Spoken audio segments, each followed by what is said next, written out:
We finally have the brand new 10 Pro and the 10 Pro Plus from Realme featuring 5G technology launching into the international market. Both of these devices are considered to be mid-range processors, so basically running the Snapdragon 6 series and the brand new Dimensity 1080 processor, and of course giving us a very good, well-rounded experience in slightly different price points. The biggest difference here obviously is that these are mid-rangers that are offering way more for what they're charging for. This is TK and this is the Realme 10 Pro Plus and the Realme 10 Pro 5G.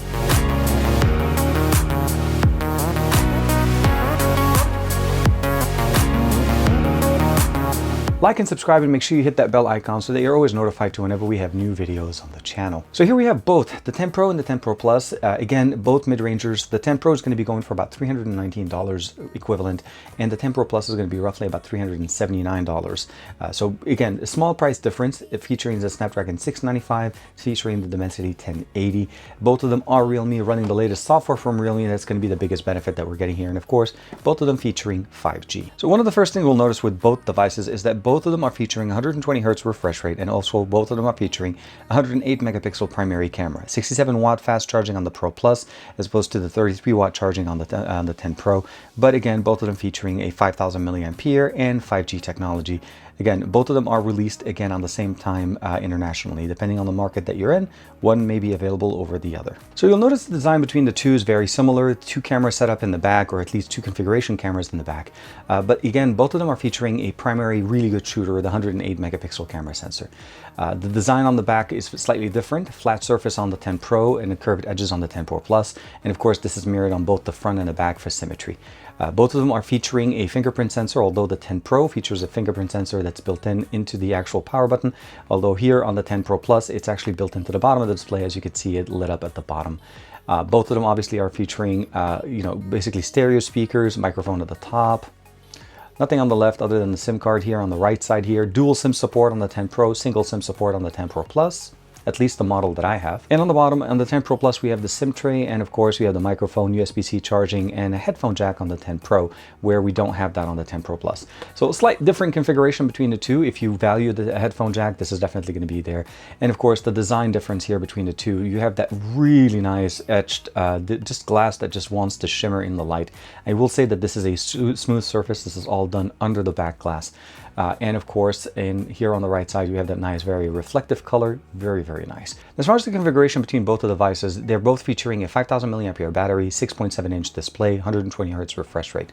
The processor, as I mentioned to you guys, we have the 695 over the 1080, and we also have a configuration difference depending on the model you're getting. There's basically a starting base configuration of 8 gigs of RAM all the way up to 12 gigs of RAM with 256 gigs of storage. As far as the cameras in configuration, as I mentioned to you guys, on the 10 Pro, it's a 108 plus 2 megapixel depth sensor. On the 10 Pro Plus, we have a 108 plus 8 megapixel camera that's going to be the ultra wide, and a 2 megapixel camera for depth. So in the back configuration, you have one more functioning camera as far as taking pictures from it, and a depth sensor that's present on both. Both of them are running the latest version of Realme UI, Realme UI 4.0, running on top of Android 13. That's going to be one of the biggest things. And I did receive one update on this since I've had the unit itself. Configuration that you see here, essentially, I have the 128 over the 256, but again, depending on the market that you're in, you'll be able to find different versions of them. Now, the one thing I noticed that's slightly different here between the two is the configuration of the software that we have in here. We have the Google Feed sitting here on the left side. Let's go ahead and swipe it back. We have access to the app drawer, and I'll go ahead and say OK. You can definitely see the refresh rate is definitely very, very strong. Gesture support, app gallery support, camera configuration, messaging application, and I'll probably say one of the best features that I've enjoyed over here is actually the camera experience that we have in here. I had the opportunity to spend some time with some of my friends here in Los Angeles. We were having some really nice hot pot. And I'm going to go ahead and put some of these pictures that I'm showing you guys right now. They look really nice and featuring some really good technology and post-processing that's done directly within the Realme UI.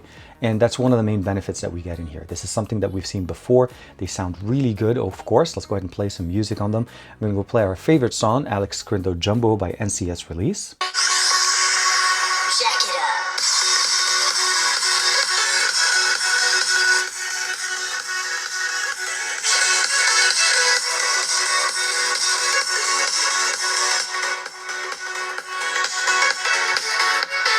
So I will say one thing though, if you do play the volume at 100%, it does have a little bit of a tinning sound.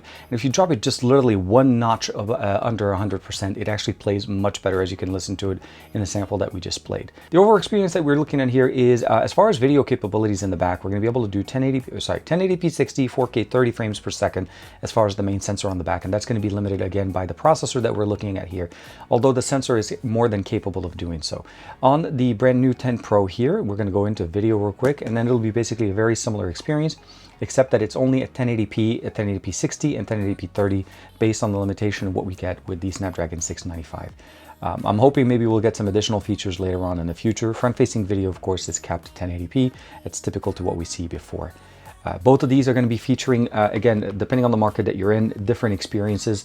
My personal recommendation would be it's going to depend on what you need out of each one of them that will make you go from one to the other. And what we're talking about essentially is at about 840 on the single core to 2365 on the multi-core.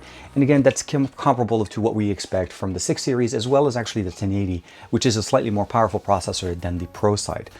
The biggest difference is going to come down to basically what you're looking for. Overall, the performance on both is going to be very comparable. Both of them are featuring Android 13, Realme UI 4.0. The RAM and storage configuration, that's going to be something that you can configure and customize depending on what you want.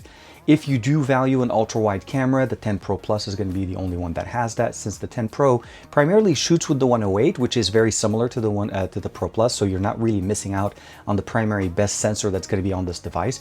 But the thing is, keep in mind, of course, is the performance when it comes down to video. 1080p 60 frames per second is going to be the max, where you're getting 4K 30 frames per second on the 10 Pro Plus, making it almost sound like, you know, for the most part, the 10 Pro Plus will have much better features and much better user experience. For me, I'm going to take it back a little bit and say that if you'd like to have a headphone jack, this is something that is a unique feature nowadays. The 10 Pro has that, where the 10 Pro Plus does not. So aesthetics and design over functionality depends on what you're looking for. Stereo speakers, obviously, is going to be very important, so that's something to keep in mind. But again, both going to be running under $400, $319 to $379 on the 10 Pro and the 10 Pro Plus, available in different markets. Let me know in the comments, what do you guys think of both of these devices? Or is this something that you're looking for from Realme? I know they've always been basically known for their devices. We saw a flagship earlier this year. And of course, they're launching their mid-rangers now, and of course, giving us great options between the two. You can pick one over the other, but you're definitely getting a great experience on both. This is TK. Thank you very much for the support. I'll see you in the next video.